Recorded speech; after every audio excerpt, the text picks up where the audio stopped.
Good morning. It is Saturday. I find myself in France and I wanted to come here and talk about it. No, I wanted to share a little bit of an update about some people have asked me for an update based on a video that I made last year on stress. A little over a year ago, I uploaded a video where I talked about how moving to Ireland had kind of opened up this world of really intense stress for me, and was a very very lonely time and a very isolated time for me. And so I made this video and we talked about it. And so it's almost September in 2018, and I wanted to give a little bit of a retrospect and kind of an update from where life was at that point to where it is now. So 2017 was probably the worst year that I can remember personally for my mental health and what I felt like sanity, and a lot of that kind of stems from this idea that I've given a lot of thought to, and I think is probably one of the hardest things. I don't know if it's the hardest thing about moving internationally. There are, obviously different experiences, and people have different worlds and lives, and everyone struggles with different things. But I think one of the hardest parts about moving internationally is two parts, really, but they're closely linked. And it's this idea of not being known. And it's not just that you don't know people, it's that there's this massive reset.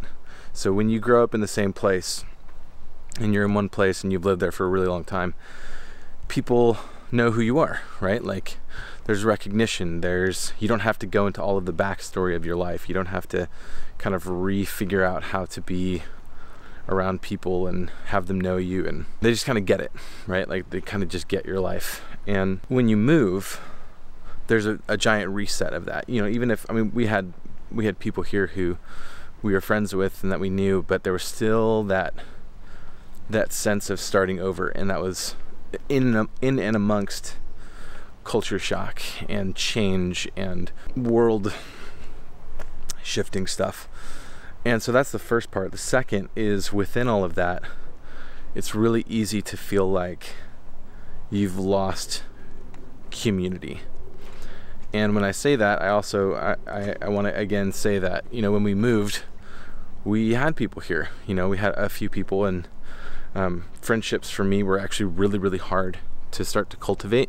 Here's a very simple example. So before we moved, we just had our second child, Melody. If there was ever a day that was like a bad day, or we just needed to have some time to ourselves, we could literally call up anybody and have a resource that we knew. I could call up my mom, she was living really close by. And there was just this sense that there were people who knew us, that had our backs. And again, the perception, or when we got here, it wasn't that was untrue. It wasn't as, the perception and the feeling of it it's really difficult to feel that when you first move. Mix that in with all of the stress of moving and having a new baby, and getting settled, and stuff at work was really, really stressful in 2017, and trying to make friends and relationships and all this stuff. Anyways, it all really it felt like too much for me. So I just kind of spiraled down into this place of isolation in my life, and I barely left the house. I was stressed out all the time. Christiana tells me a lot of, like, she kind of had to take care of 3 kids in 2017, just because she had to always double guess, like, is this going to be really stressful for Cory? Do I need to take care of it? Do I need to sort everything out? And because she was able to handle the move much better than I was. And there was just this big sense of loss and confusion. And the other part about it, something that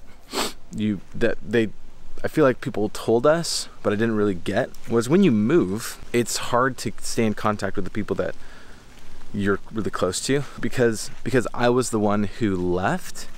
The world kind of stayed the same for all the people that I knew, but the world had completely changed for me, and so I'm like, oh my gosh, I want to stay close to all these people. And for the most part, it was just people just didn't stay in touch, and I couldn't stay in touch because it felt like too much energy to expend. And anyways, that's kind of like, I feel like it's a nutshell of what 2017 was for me. And that was, I mean, the hardest part was feeling so disconnected and not having the mental energy or clarity to be able to address that. And by the grace of God, like, met really great people, and got some help, and was able to, through time and conversation and talking and working things out, able to get to a place where it wasn't a weight anymore, you know. And so that was 2017. 2018 has been every level of different, and I owe a lot of that to guys in my life, friends in my life. We have you know, a really good community of people, and feeling a lot more sense and purpose and clarity in all of the things that I'm doing and that we're doing, and definitely not stressed. You know, I was asked recently if I felt like I was burning out, and I was like, in 2017 it felt like what that should feel like. I think it had more to do with the transition and the stress of that, but I don't feel that way anymore. I smile a lot more. That's something that didn't really happen a lot in 2017. Didn't really smile all that much. It's kind of sad. Yeah, so that's kind of the update. Is 2018 has been leaps and bounds far superior to 2017. It's interesting. I recently went back and I watched that video where I talked about the stress in my life and all of that, and it just really felt like a completely different person. Like, I could feel, you know, me watching me in that video. I felt like I was so lost from who I felt like like who I was. You know, I didn't feel like me. In fact, I said that to a lot of people. I was like, I miss me. I miss feeling like I'm me. I don't know, maybe I pushed myself too hard that year. Maybe I felt like I didn't have enough space or time to get clarity or have time for myself to work on those things, I guess. I'm doing much better. And so this is, I guess this is also maybe just a piece of advice for anyone who's planning on, if you're planning on moving internationally, is to really give thought to what your community is now and what it's going to be when you move. And it's so vitally important to get as connected with people when you move as you can. Yeah, and that doesn't happen overnight, of course. When you first move, you feel like you have to do anything to feel okay, and oftentimes that can lead to isolation, because it doesn't, like, you still have to work out the whole, like, hey, I'm in another culture in another part of the world. And so think about those things and prepare for it. I actually don't know how I could have prepared for it more. Maybe to be more mindful, to have more of a plan for when those things hit, and to also communicate. You know, Christiana and I communicated about that stuff, and we talked about, like, okay, what do I need? What does she need? How do we work in this together? How do I make sure that all of my stuff doesn't damage the girls, you know? And maybe that feels like a lot of pressure, but I think that's also just life. Whenever you make big shifts away from what you know in life, you have to adjust, and you have to figure that out. It feels like a different time. Like, I would be in places like this, like beautiful places like this, just, you know, wherever, and I would just feel nothing. Yeah, there was a long time where I just felt like I didn't really feel much. I was very numb to a lot of things. And yeah, feels like so long ago. And I think some of that also maybe just this time. and things don't happen right away. And as long as you can be clear and mindful about what's happening in your world and in your heart and in your mind and body, as long as you're mindful about that stuff, it's easier to have a plan and to take action. And yeah, so that's just a little, it's just a little update. Some people were asking about that, and so anyways, that's kind of the video this week. You know, I've been focused and trying to be present and all of that, so haven't really filmed all that much this week because I've just been, you know, focused on being with people. But a lot of people have asked me kind of if there was an update from that, and so I wanted to share kind of where I was at and how things are going, and feeling way more clarity, feeling way more like myself.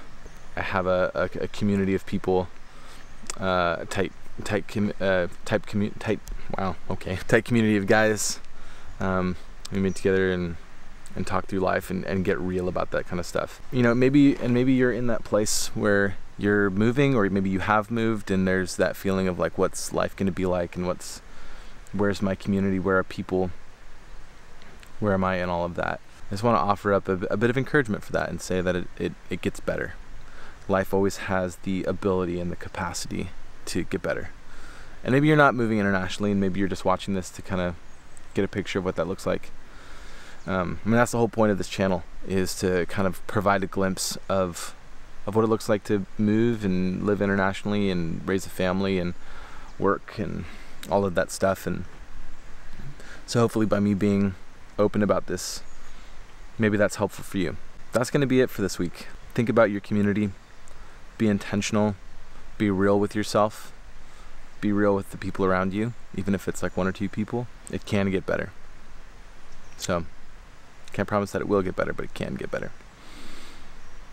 So I'm pretty satisfied with 2018 so far. It's not over yet, so that could change. But I'm happy to put that time, that first year living internationally, I'm happy to put that behind me and move forward and in hope and in joy and in peace. That's that. So that's gonna do it for this week. Shorter video. It's not short, but different kind of video, and that's fine. And hope you enjoyed a little piece of France while I'm here. That's gonna do it. So thank you so much for watching. I really do appreciate you. And I'll see you next week. Look at this. Look at this. All right.